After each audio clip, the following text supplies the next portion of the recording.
नमस्कार विद्यार्थी मित्रांनो, मी प्राध्यापक निरंतर सावंत,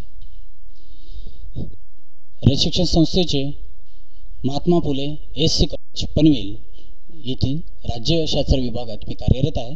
तर आजच्या या तासिकेमध्ये लेक्चरमध्ये व्याख्यानामध्ये आपण भारतीय संविधानाची वैशिष्ट्ये पाहणार आहोत।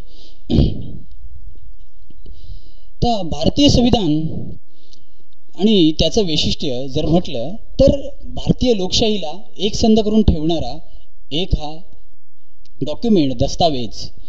आणि ही भारतीय लोकशाही म्हणजे असेतू हिमालय पसरलेला आपला भौगोलिक विस्तार आणि त्यासोबत जगातली एक सगळ्यात मोठी लोकसंख्या, हे आपलं वैशिष्ट्य म्हणावं लागेल।